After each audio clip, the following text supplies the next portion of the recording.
Buenos Aires, apenas una ciudad.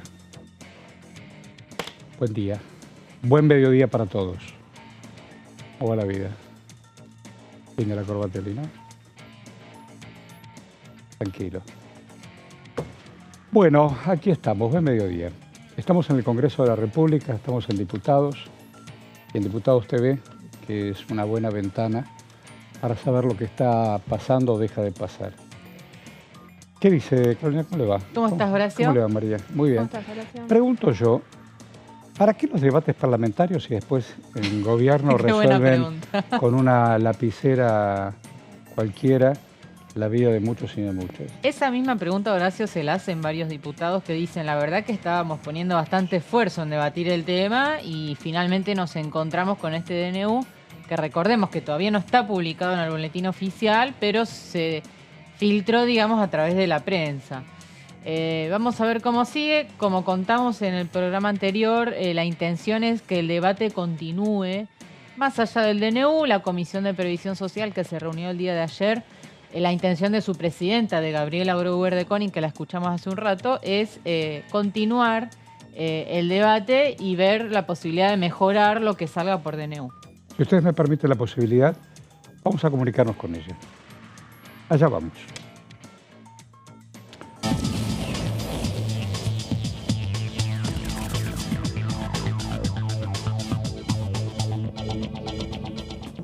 Hola, hola, buen día, buen mediodía. ¿Cómo va la vida? ¿Qué tal, Horacio? ¿Cómo les va? Un gusto a todos los que están en el estudio. Tiene aires ya cordobeses, más allá de su ADN y todas esas historias. Ya está en casa. Claro, hay familia que atender, abrazar y cuidar, imagino. Sí, llegué esta mañana a las 6:30 de la mañana y bueno, llego con todas las tareas del hogar. Nada más, el hogar tiene alma, tiene corazón, tiene buenos sentimientos y la vida no hay mucha vuelta. Cuando uno piensa por dónde pasa la vida, pasa por ahí.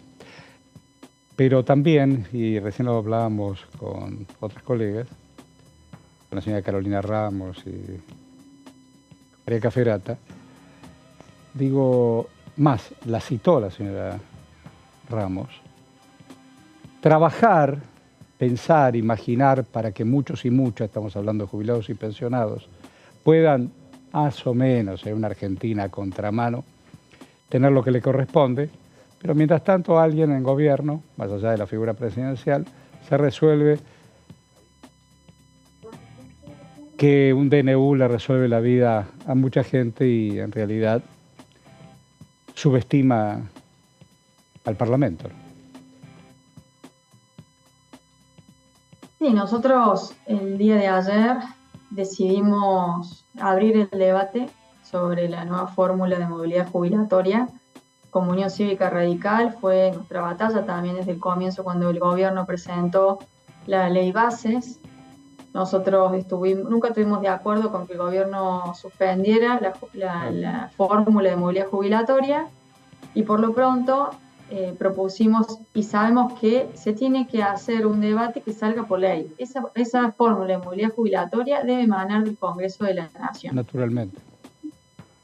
Como presidenta de la comisión, me comuniqué con el presidente de la Comisión de Presupuesto para invitarlo a hacer un plenario.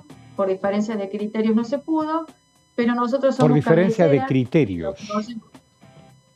Exactamente. Mirá vos.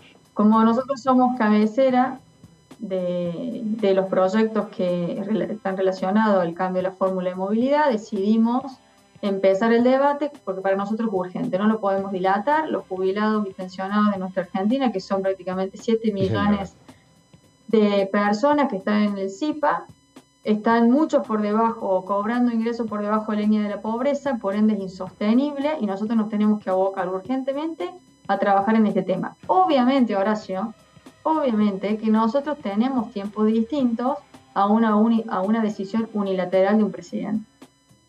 Entonces, nosotros en la comisión nos hemos propuesto un cronograma tentativo en donde tenemos todas las intenciones y en eso hemos acordado la mayoría de los bloques que integran esta comisión de darnos 4 semanas de debate serio, profesional, como todo proyecto de ley lo tiene en el Congreso de la Nación, incorporando voces de especialistas, voces de personas que están estudiando el tema, más allá de todo el debate que podamos hacer cada diputado y diputada, porque hay 16 proyectos presentados en la comisión. Y sinceramente son proyectos muy interesantes. Hay aportes que pueden ser tenidos en cuenta en un posible dictamen. Entonces vamos a dar ese debate serio, profundo en el tiempo, más allá que si el presidente saca o no el DNU, porque como bien se decía, todavía no está oficializado. Porque yo ayer estaba haciendo el noticiero y me fui con la información que ya estaba resuelto, no el DNU. Por lo pronto nosotros tenemos información de los medios, de que han vertido los medios, que esa ha sido que es la intención del gobierno, pero no sabemos, bueno, primero los números que están manejando, Claro. es solamente lo que dicen los medios, porque esto no es oficial, todavía no está en el boletín oficial. Tal cual. Tal cual. Entonces, más allá que salga el decreto o no, obviamente que hay que analizar cuáles son sus números, pero en la comisión no solamente el debate va a estar centrado en la fórmula de movilidad jubilatoria, sino también hay 2 temas más, que es el empalme, que tiene que tener esta fórmula, y qué se va a hacer con los bonos. Porque el bono compensaba el desfasaje. Exactamente, compensa el ingreso jubilatorio o el haber jubilatorio. Y el gobierno ha dicho que, o ha trascendido, de que ellos quieren utilizar el índice de precio del consumidor. Cuestión que en la mayoría de los proyectos presentados en la comisión toman este índice. O sea que allí habría una mayoría de acuerdo. El tema está en las otras 2 variables, que sería el empalme, que el gobierno habla, en un primer momento trascendió que iba a ser de un 10%, considerando enero. Ahora el DNU está hablando de entre un 12 y un 14%, por eso no hay datos todavía certeros. De todas maneras, la inflación de enero fue del 20,6%, o sea que todavía sería insuficiente para que haya una... El contraste, la diferencia es un montón. Además, la Argentina inflacionaria es absolutamente asimétrica a los ingresos, tengas o no los tengas. Todo se escapa, todo es una montaña. Lo que sale no tiene nada que ver con lo que entra, ni hablar a aquellos que están colgados de la vida, ¿no? Y otra cuestión clave y no menor es justamente el tema de los bonos, porque ¿en base a qué se va a tomar ese ¿en base índice? a qué?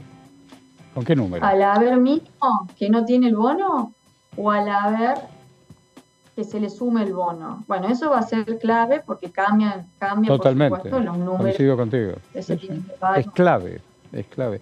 Decime, ¿qué otras prioridades? ¿Estás en otra comisión aparte de esta? Sí, estoy en varias comisiones. Yo sigo en niñez, familia y adolescencias. Hace 2 años yo estuve ahí, sigo con una agenda muy, muy comprometida con este universo de los más vulnerables, de los que no tienen voz, de los más pobres. No hace mucho pensé en vos cuando decidieron que las universidades, sobre todo vos que traccionaste tanto para la Universidad de Río Tercero, con toda su dolorosa historia, estoy hablando de atentado, esto y lo otro, y después cuando veo que no hay fondos para asistirlas, para crearlas, para desarrollarlas, porque lo relaciono inmediatamente con esto de los niños y adolescentes. Y no les importa, tampoco les va a importar que estudien o se reciban o qué sé yo. Es un momento difícil, ¿no? Muy difícil. Muy delicado. Sí, me tocaste un tema muy sensible para mí, Horacio, ya lo hemos hablado muchas veces, y sobre todo también cuando se puso o se cambió la sala de las mujeres por la sala de los próceres, allí ubicar foto de Menem, que Menem fue el que quiso explotar mi ciudad y que ocasionó su gobierno el atentado por corrupción, porque se quisieron ocultar armas en la venta ilegal a Croacia y Ecuador. Y hoy es un prócer y un líder indiscutible para nuestro presidente. Sí. Obviamente que también eso fue otra daga para mi ciudad y para todo el sentimiento que tenemos. Bueno, te dejo con todo tu tiempo maravilloso para poder estar cerca de tu familia. Te agradezco tu compromiso. Será hasta la próxima. Bueno, muchísimas gracias, Horacio, a todo el equipo. Un gusto, hasta luego. A vos, querida.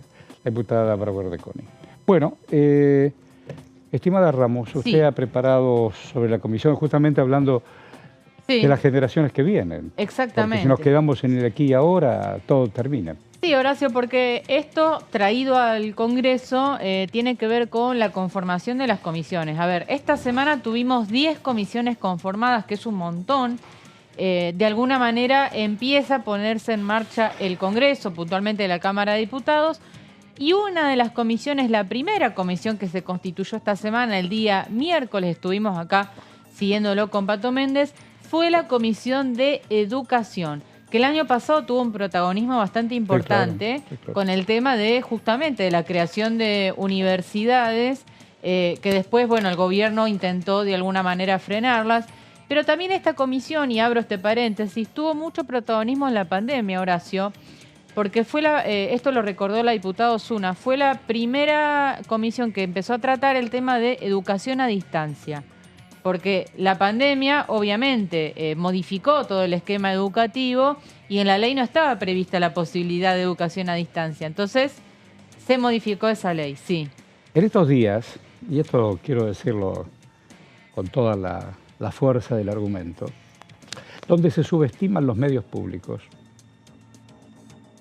la televisión pública, la radio pública, TILAM, fueron los medios públicos, con los maestros, las maestras, los comunicadores, que en horarios completos, a distancia, ningún pibe perdió una clase.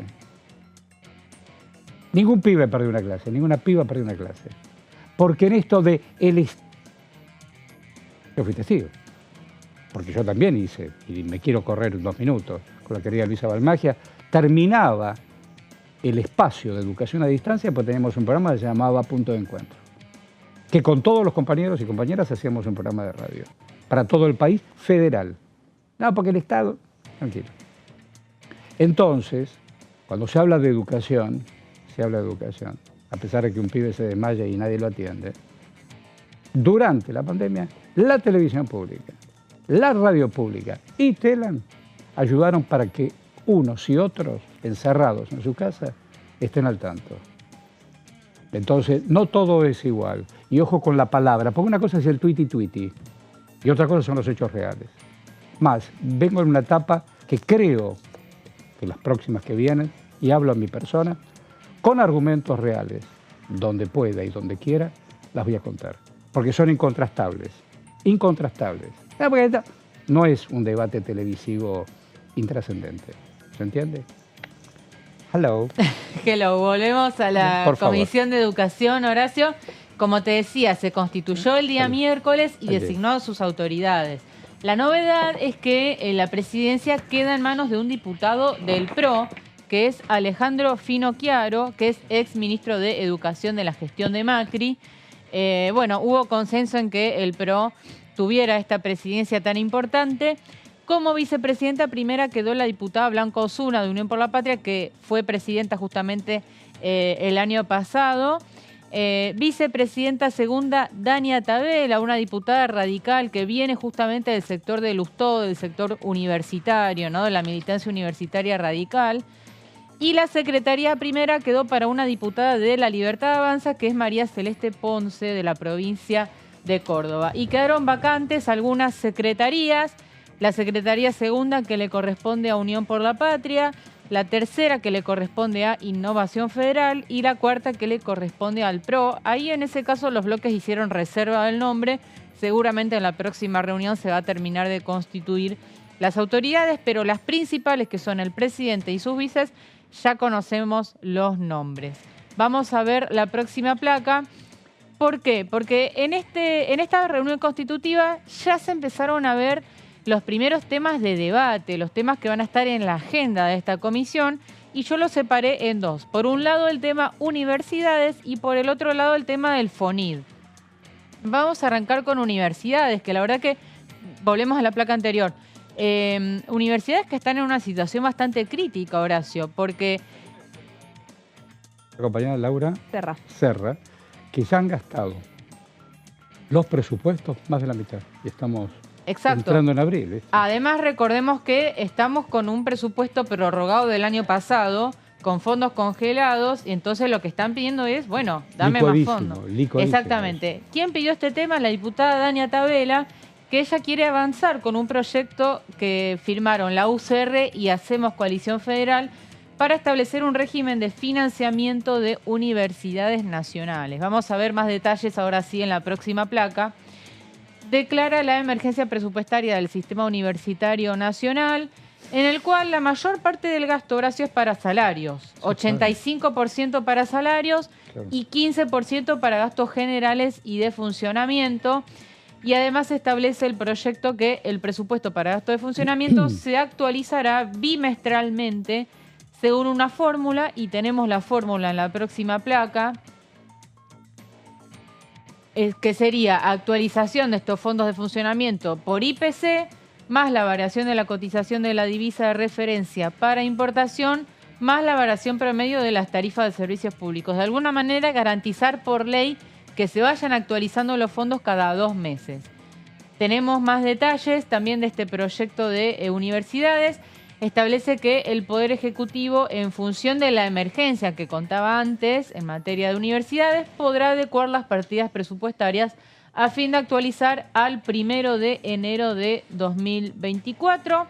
No sé si continuaban las placas.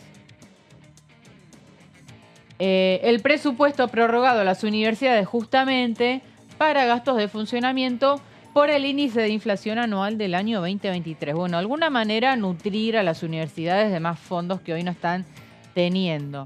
De hecho, hubo en la UBA, creo, parálisis de actividades, ¿no? Sí, yo acabo de retomar las clases en la facultad e ingresadas al edificio de las Facultades Sociales de la UBA ahí en Constitución, y está todo empapelado anticipándose la crisis que se va a generar cuando el presupuesto se acabe y empiecen las medidas de fuerza y los paros. Sí. La última vez que pisé la universidad fue durante el gobierno de Mauricio Macri, y tengo un recuerdo de que durante todo ese año las clases se daban en la vía pública, en estaciones de subte, cortando las calles, para denunciar que el presupuesto no llegaba. Ahora que quedan, el cálculo es 1 o 2 meses más de presupuesto para los sueldos docentes, ya está toda la comunidad de la universidad en estado de alerta para ver cómo se va a hacer para avanzar con esas clases. Sí, es una situación gravísima. Y bueno, así lo entendieron también los diputados, ¿no?, de la comisión. Vamos a ver si avanza entonces este proyecto de Tabela. Y vamos al otro tema, que es el famoso FONID. Acá la diputada Blanca Osuna de Unión por la Patria pidió tratar los proyectos, que hay varios, para restituir el Fondo Nacional de Incentivo Docente. Horacio. Ayer o anteayer, desde el Estado Nacional, desde el Gobierno Nacional, se va a otorgar un subsidio a alumnos o alumnas de colegios privados. Subvencionados en un 75%, ¿no? Sí, le van a dar 50 lucas o 25 por hijo. Está todo bien. Pero van a utilizar lo que era del fondo, el Fondo Nacional de Incentivo Docente de los colegios públicos, para asistir a aquellos que tienen la oportunidad o la posibilidad de ir a colegios arancelados. Digo, la injusticia es tan grande, la desigualdad es muy grande. Claro, ahí... Los dos pibes tienen la misma oportunidad. Si el papá tiene la oportunidad, lo manda. Pero no me... Es una frazada corta. No me dejes en patas a quien menos tiene. Claro, el tema ahí es que, bueno, como estamos con un presupuesto prorrogado, el gobierno tiene la facultad de reasignar partidas, de sacar acá, de poner allá. Sí, claro. Después hay que ver si el Congreso actúa y después en materia de control. Pero después me hablan del número fiscal. El número fiscal es las personas, no es el Fondo Monetario. Disculpe. No. Yo cuando me levantás la manito... No, yo para no interrumpir el... Porque uno cuando habla galopa, ¿viste?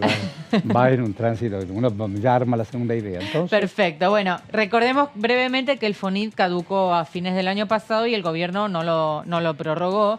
lo cual generó, por supuesto, muchas protestas del sector educativo, ¿no? Vamos a ver en la próxima placa más detalles respecto de esto. Hay proyectos presentados por distintos bloques para extender la vigencia del FONID o darle carácter permanente, que por ejemplo es lo que propone Máximo Kirchner. Vamos a ver en la próxima placa los autores de esos proyectos que están presentados, que acá tenés variado, de todos los bloques tenés. Mira. Margarita Stolbizer, de Hacemos Coalición Federal, Máximo Kirchner, Romina del Pla, también obviamente del sector del sindicalismo docente, Germán Martínez, de Unión por la Patria, Julio Cobos, de la UCR, y un diputado de Salta, que es Pablo Outes, de Innovación Federal. Recordemos, Horacio, además, que había una sesión pedida para esta semana por el tema del FONID. Justamente quien encabezaba el pedido era Margarita Stolbizer. Finalmente no se realizó la sesión, se retiró el pedido a cambio de que se conformara la Comisión de Educación y otras comisiones. Fue parte de la negociación, pero de alguna manera bajaron la sesión y van a avanzar por la vía ordinaria, que es la de las comisiones. ¿Qué cosa digo? Porque Finocchiaro fue ministro en la provincia, estuvo con la Vidal. Exacto. ¿Y no comprende estas razones? ¿O no les importa? Bueno, Yo tengo ganas de hablar con Finocchiaro, más estamos en eso para poder invitarlo. Sí, y que sabe mucho del tema, no solamente porque ha trabajado en la provincia de Buenos Aires, sino que sabe mucho del tema. Pero te transmito una preocupación que había dentro de Unión por la Patria, las 24 horas previas que lo anunciaron la designación de Alejandro Finocchiaro, que era que sospechaban que si Finocchiaro era designado como el presidente de la comisión, la discusión por el FONID se iba a terminar pisando por lo alineado que está el propio Finocchiaro actualmente con Javier Milei y con el gobierno nacional.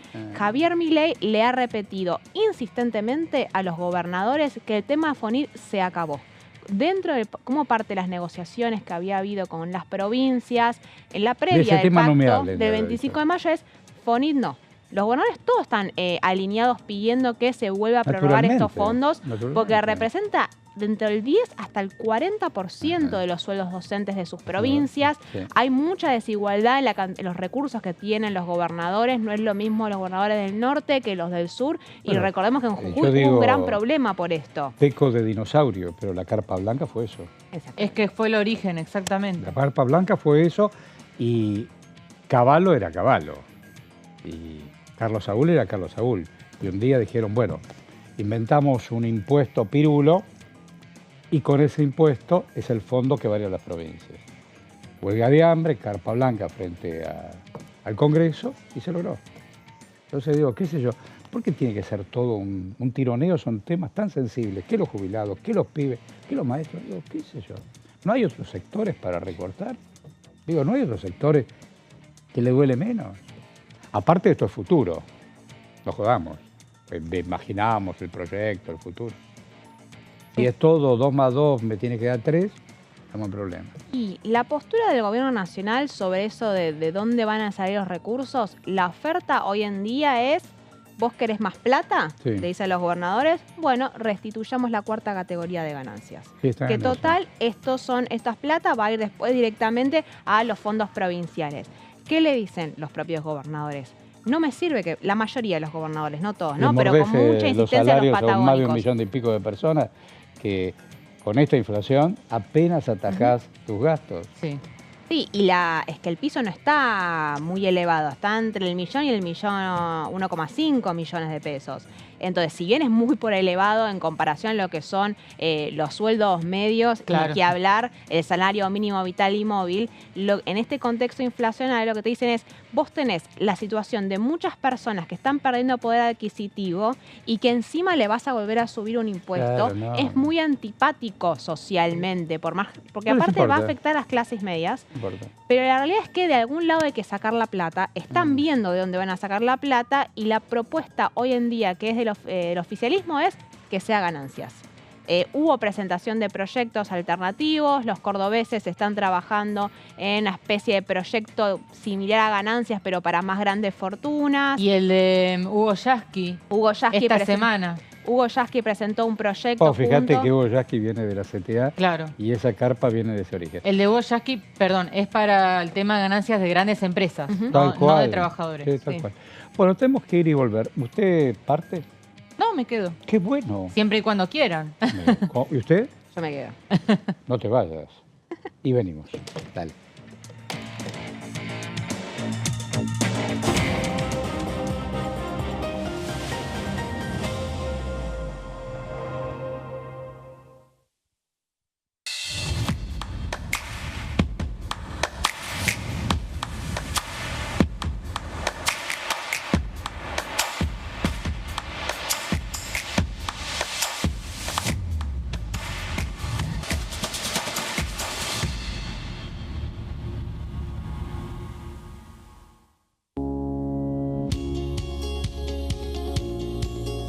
Cuando un proyecto de ley ingresa a la Cámara de Diputados, ya sea creado por un legislador, enviado por el Poder Ejecutivo o producto de una iniciativa popular, se trata primero en las comisiones correspondientes para luego ser tratado en el recinto por los diputados.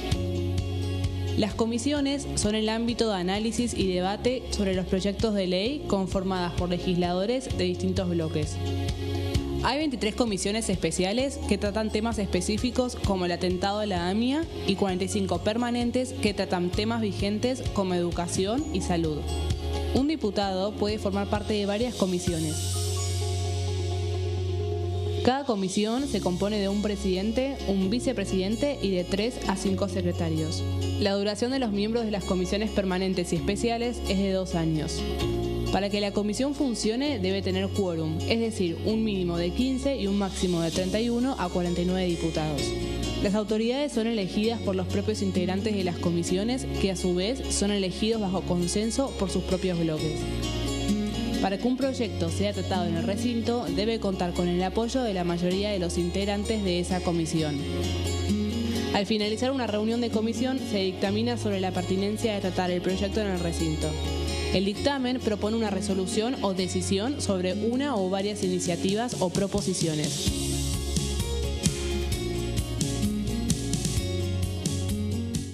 Dengue, Zika y chikungunya. Presta atención a estos síntomas. Si tenés fiebre alta, 38 o más, de 2 a 7 días de duración y dolor de cabeza, en especial detrás de los ojos, muscular y de las articulaciones, diarrea, dolor abdominal, náuseas y o vómitos, malestar general, cansancio, decaimiento, erupción en la piel, sangrado en nariz, encías u otras partes del cuerpo, no te automediques, toma mucho líquido, usa repelente y acércate a un centro de salud.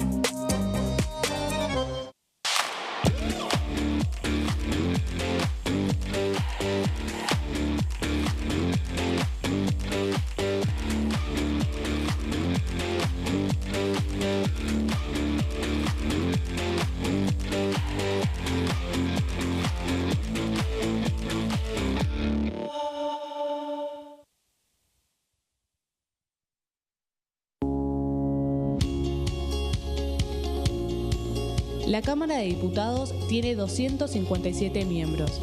Los diputados debaten y sancionan leyes que rigen en todo el territorio nacional. Algunas de las más importantes son el presupuesto de gastos generales del Estado, el Código Civil, el Código Penal, la forma en que se rige el trabajo, las jubilaciones, entre tantas otras. Además, controla y hace un seguimiento de las políticas del Poder Ejecutivo a través de la visita de diferentes funcionarios o el pedido de informes, así como la posibilidad de realizar juicios políticos a los funcionarios. La duración de los mandatos de los diputados es de 4 años y pueden ser reelegidos indefinidamente.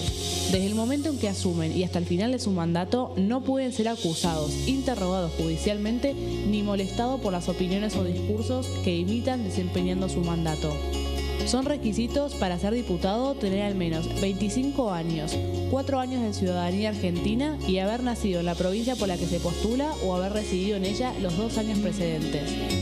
Se agrupan en bloques que expresan partidos políticos o afinidad ideológica. Existen también los monobloques integrados por un solo diputado.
Tranquilo, tranquilo. ¿No ves que Buenos Aires vive sin mí?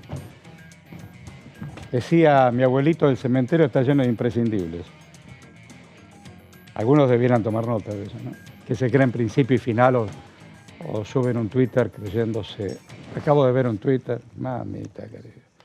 Bueno, jueves y viernes santo, para aquellos que abrazan la fe cristiana, y el lunes y martes es esta cosa prolongada, ¿no?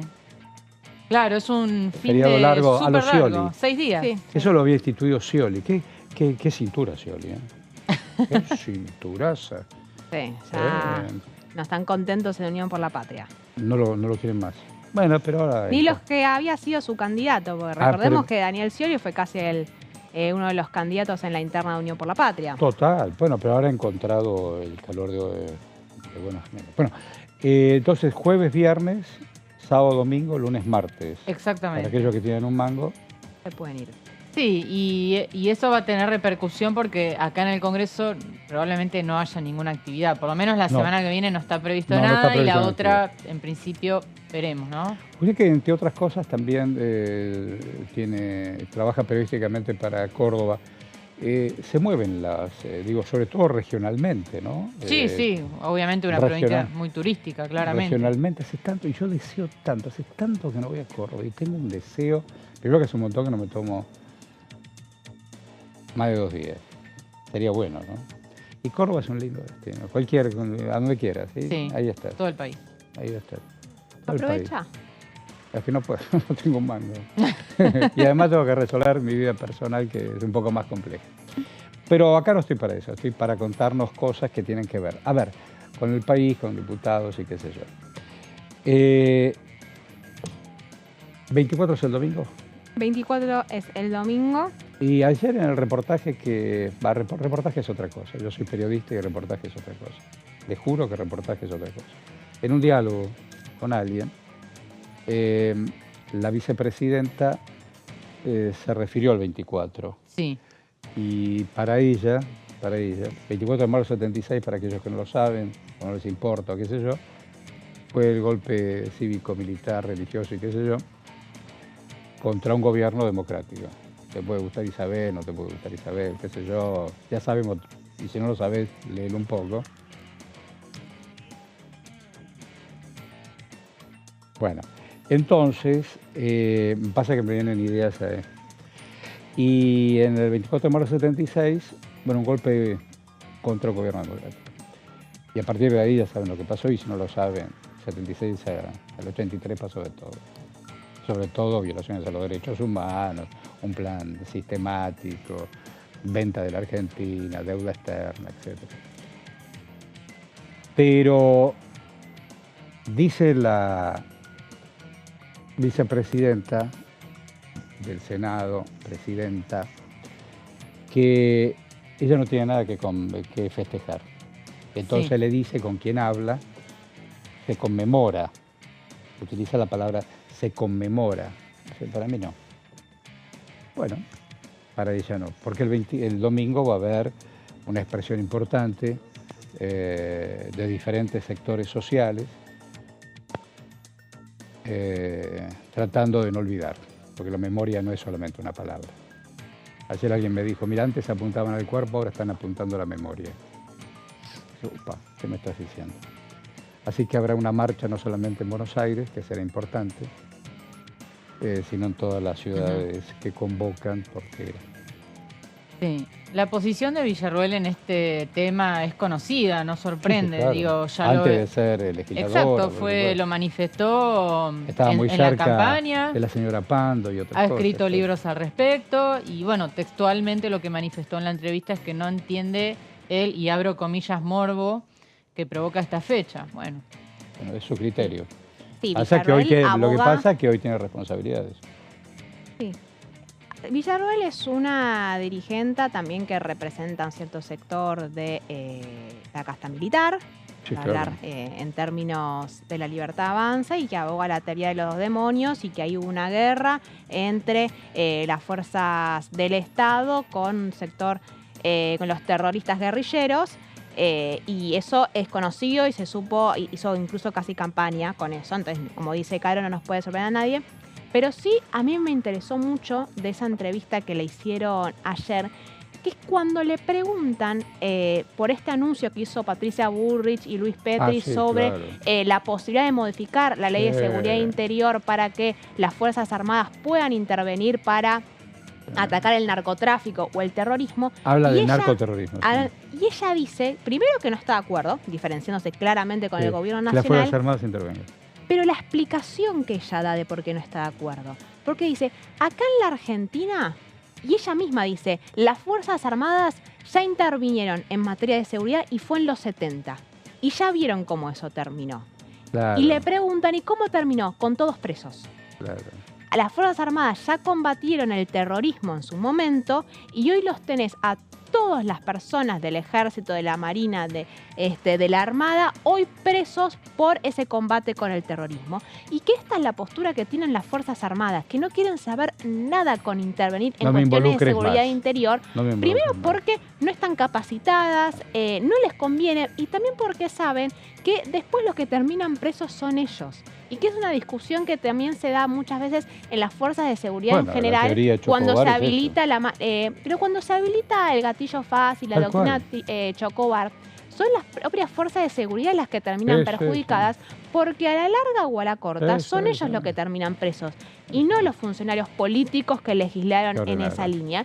Y fue muy interesante que la propia Victoria Villarroel, agarrándose lo que había pasado en los 70, sostuviera que las Fuerzas Armadas no tenían que intervenir en cuestiones civiles, identificando al narcotráfico como temas civiles.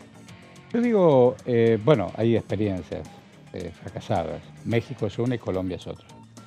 Con apoyo incluso de Estados Unidos, con logística y todo. Esa la conozco porque también esa la hice. Pero digo, ¿marca también la diferencia con el presidente? Eso? No solamente en este tema. Ustedes lo estaban hablando antes con el Pato en la primera. ¿Marca diferencias estratégicas? Sí, en muchos aspectos, no solamente en el tema de las Fuerzas Armadas, sino también en el tema del aumento de las dietas, se diferenció muy fuertemente. Ni hablar. ¿Ella lo confirmó eso? Ella firmó a regañadientes esa resolución, de hecho se resistió hasta último momento, lo dijo ayer en la entrevista, porque ella sostiene que los legisladores deben ganar bien, cosa que, bueno, yo personalmente comparto, ¿no? Pichetto lo defiende también. Exactamente, no le quedó otra opción que firmar, pero ella expresó claramente que estaba en contra. Luego también se diferenció en el tema de ni más ni menos que la propuesta de Ariel Lijo como juez de la Corte. Ella dijo que no está de acuerdo tampoco. Ahí explicó el motivo, dijo que el juez cajoneó en su momento un expediente vinculado al tema Rucci. Mira vos, eso no lo sabía. Y bueno, todo se da en el marco de estas versiones de la ruptura, supuesta ruptura, ¿no? En estas fechas me pasa. Vamos a escuchar a Tabela porque la amiga Cintia, productora querida, me pide para el tema jubilación. Todero te dije. Dije Tabela, Todero, Tabela, Todero. ¿Viste que era Todero? Tal. En principio, yo creo, como bien decís, los jubilados y jubiladas en Argentina tienen una situación extremadamente grave en este momento. No veníamos bien. La fórmula que hicimos en el gobierno anterior está pensada para un país en crecimiento, un país con más trabajadores y trabajadoras aportando, con una sociedad consumiendo y con salarios en crecimiento. Sí. Que de hecho en el año cuando empezó la fórmula jubilatoria, durante 3 periodos continuos, los jubilados y jubiladas con esa fórmula fueron por encima de la inflación. Fueron recuperando. ¿Por qué? Porque venía un país en crecimiento luego de la pandemia, un país que venía creciendo, con más incorporación de trabajadores, con recuperación del salario, con más consumo, con lo cual eso en la fórmula esa hacía que fueran por encima de la inflación. A las claras está que luego, cuando se empezó después de un año con los bonos, es porque... Eso es todo, gran parte del 2023. Eso es 2022 y 2023. Se empezó con los bonos, es porque... Era para reparar lo que perdías con la inflación. Perdía con la inflación, que es el famoso IPC. Claro. ¿no? El índice de precio Que del ahora consumidor, se que ahora incorporaría el índice para evitar exactamente. la El tema depreciación está del en ingreso. que veo y vemos en la fórmula que la que propone ahora en este borrador que está dando vuelta, Sí. todo, que no es oficial todavía, que se han enviado a algunas provincias o a todas, no sé, pero se está proponiendo de que los jubilados y jubiladas, a partir de la sanción de la ley, cobren el IPC Sí. más un 10%. O Sí. sea que la devaluación del 118% de diciembre, el 25% de inflación de diciembre, el 20% de Sí. inflación de enero, el 13,6% de inflación de febrero, lo que dé de marzo, que es aproximadamente un 70% que han perdido los jubilados y pensionados en inflación en estos meses, se lo recuperan con un 10%. Ahora nosotros estamos convencidos de que un jubilado o una jubilada nunca puede, a partir de ahora, de esta ley, nunca puede cobrar como piso el IPC. El incremento del jubilado y jubilada como piso tiene que ser el IPC. La discusión es dónde arrancamos. Claro.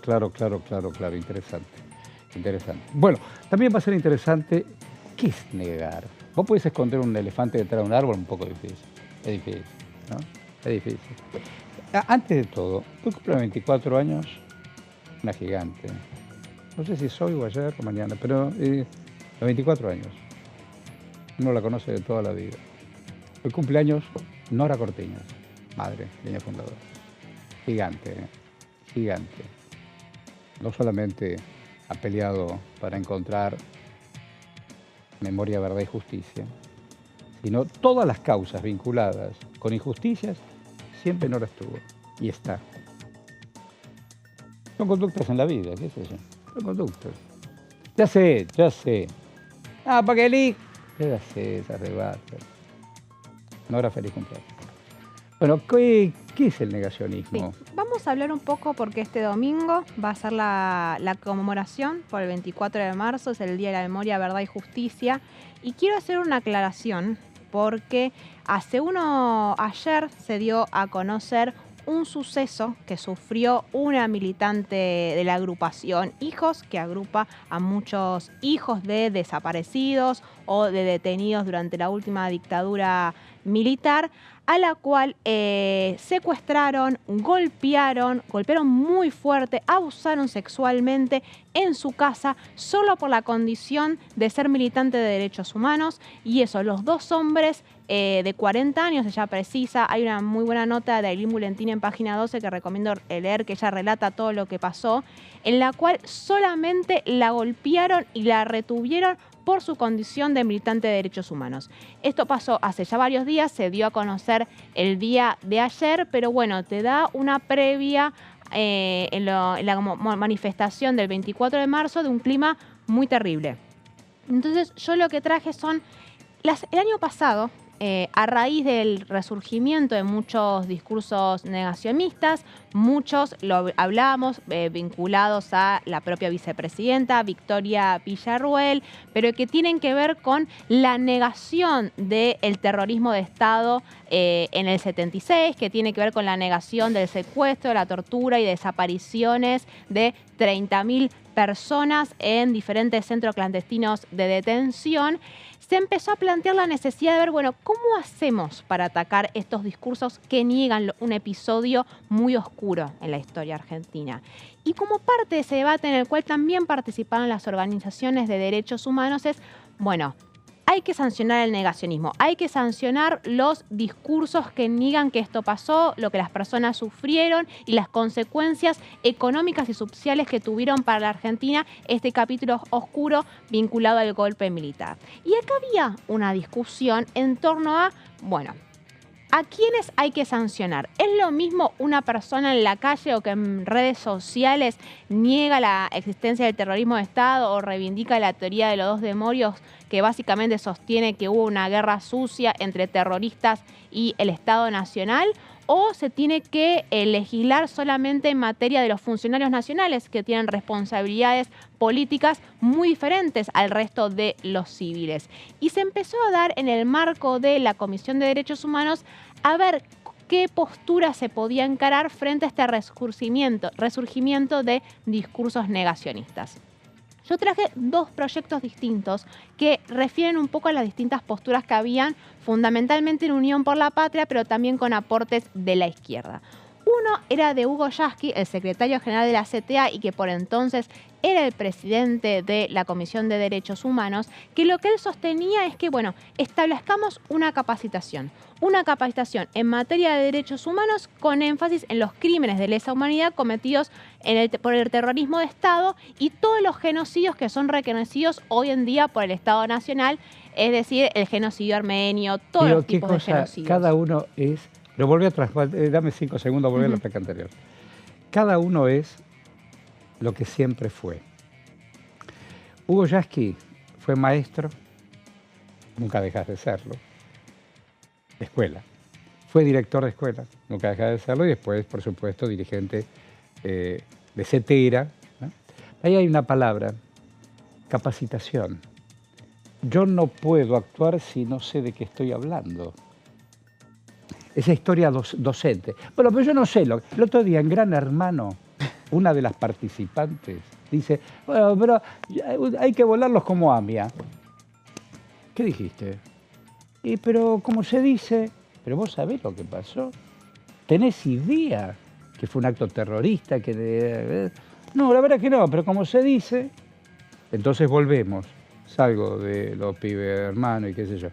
Capacitación. Vamos a la otra que ha preparado la señora María, por favor.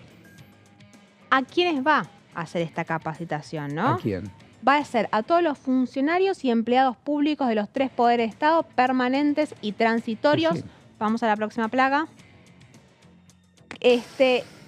Que en el caso de que no apliquen esta capacitación pueden ser sancionados de distintas maneras. Atención, ¿no? Es funcionarios y empleados públicos. Todos los que tengan responsabilidades en el Estado tienen que estar capacitados en materia de lo que pasó entre el 76 y el 83 en la República Argentina y sobre todo de vuelta a los genocidios que fueron cometidos en la historia. Lo docente que fue la película 1985, ¿vos estás de acuerdo, no estás de acuerdo? Absolutamente. Es trasera, fue trasera. Después lo charlamos. Pero lo docente que fue para un segmento de edad fue fantástico. Sí. Esto pasó, decían los pibes. Sí, una generación que no vivió esa etapa. Esto pasó, es esto. Sí, y si hay alguien que tiene muy en claro de la necesidad de estar capacitando y recordando y haciendo de docente constantemente, son las abuelas y las madres de Plaza de Mayo, que sistemáticamente hace 40 años están contando qué fue lo que pasó durante esos años y los organismos de derechos humanos dicen tendremos que explicar todo de vuelta una y otra vez porque esto es en horas. Voy a hacer una aclaración sobre este proyecto porque si bien son proyectos contra el negacionismo, entendiendo lo que pasó en el golpe militar acá en la Argentina, también refieren a Auschwitz. Quiere decir, también ataca el negacionismo del Holocausto y de lo que fue el nazismo y los campos de concentración nazis.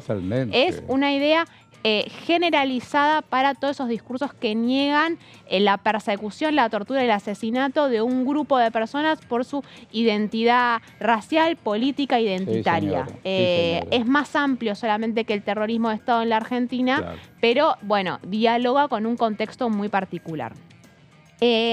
Modifica también el Código Penal, va a ser reprimido con inhabilitación absoluta de 5 a 10 años para ejercer cargos de funcionario público quien públicamente negase, minimizase o justificase o reivindicase el terrorismo de Estado. De vuelta, las sanciones son para los funcionarios públicos y lo que se busca con este proyecto es que sean los funcionarios o los candidatos, como ahora vamos a ver, los que sean castigados por llevar a cabo discursos negacionistas, ¿no? Que no se ataque a las personas, porque acá hay que reconocerlo, es una tensión con la libertad de expresión. No está saldada esa discusión y vos tenés algunos sectores de los organismos de derechos humanos que no están tan de acuerdo necesariamente en sancionar el negacionismo. Proponen que tienen que haber otras alternativas, que hay que educar, que hay que dar la batalla cultural, términos que ahora están de moda, pero hay que dar la batalla cultural, pero que no sea a través de maniobras punitivas. Y por eso el proyecto de Yasky lo que buscaba con eso, que no se avance... Que no tenga que ver con lo punitivo, pero por supuesto, Lo que se buscaba con esto esto será reprimido con inhabilitación. Bueno, es apenar a los funcionarios, no a las personas, Está bien, pero sí sigue siendo una pena y 10 años de Si inhabilitación tengo que es ir a mucho escuchar tiempo. a alguien que me cuente, si no me meten un beso en un calabozo, no quiero, eso no me interesa. ¿Qué también es lo que modifica? Próxima placa. A ver. O termina ahí. Esto, será sancionado con la misma pena el candidato que incurriera en esta conducta. Hagamos un poquito de historia. Cuando se presentó este proyecto, Victoria Villarruel y Javier Milei eran candidatos a presidente y vice. Mirá vos. Era un proyecto que dialogaba directamente con la candidatura de La Libertad Avanza. No era inocente y tenía que ver con muchas de las expresiones que Villarruel había hecho en ese momento. Que también es cierto, en los últimos años, si bien durante el gobierno de Mauricio Macri volvieron a reflotar, pero nunca con tanta fuerza como fue en el último medio año. Mirá qué loco que es ser de otra época. Está bueno. En algunos momentos, fíjate. Arranca la democracia y algunos príncipes y protagonistas de la peor represión fueron gobernadores. Caso Antonio Domingo Bussi. Bussi primero estuvo en el operativo Independencia, que tampoco me voy a poner a explicar ahora, antes del 76, guerra de guerrilla. Llega el proceso y se hace cargo de Tucumán, desastre. Está acusadísimo, tenía 3 millones de cadena perpetua. Termina, se abre la democracia y votan a Bussi gobernador. Así, ¿qué pasó? Lo mismo pasó en Salta, en Catamarca, en el Chaco, que se llamaba Ruiz Palacios y otros. ¿Qué pasó? ¿Qué le pasa a una comunidad? Después, bueno, en el 90 arman y preparan a Palito y Palito barre con el busismo. Pero hablando del busismo, el otro día me enteré que parece que hay alguien que todavía que es tucumano, que anda dando vueltas por acá, que parece que escucha y dice. No sabía, me anoticié el otro día. Bueno, pero volvamos. Digo, todo está hace un ratito, porque 40 años, diría Gardel, 20 años, 40 no es nada. Por eso, son olas, como dicen siempre los organismos de derechos humanos. A veces se Chile, avanza en política de memoria y después querida compañera, se va para atrás. Chile. El fulano se metió como senador el resto de su vida, minuto y medio. Y después tenías presidentes elegidos, pero no lo queremos más. Y bueno, pero el tipo te instaló a medida. Minuto y medio, me dice usted. Hoy es viernes. Hoy es viernes. ¿Concluyó acá, señorita? La vida bien, el amor bien. La vida bien. El amor bien. Te quiero contar, igual te lo cuento sin necesidad de las placas, el proyecto de Eduardo Fernández. Porque yo acá estaba arrancando con lo que era el proyecto de Hugo Yasky. El proyecto de Eduardo Fernández, que había sido diputado cordobés de Unión por la Patria, sostenía que tenía que haber penas de cárcel para todas las personas que tuvieran discursos negacionistas o algún tipo de multa puntual, y eso dio una discusión muy fuerte al interior del bloque sobre cómo se tenía que resolver estas cuestiones, porque de vuelta tensiona con la libertad de expresión, tensiona con la libertad de las personas a decir lo que piensan, no está del todo resuelto, entonces se buscó un resquicio para hacer hincapié en los funcionarios por las responsabilidades que tenían, pero bueno, fue una discusión que se da en este contexto a 2 días del 24 de marzo. Muchas gracias, María. Muchas gracias. Muchas gracias. Gracias, Horacio. Bueno, no te vayas. Estás en Diputado TV. Buen fin de semana. La memoria no se negocia. Nos vemos. Gracias.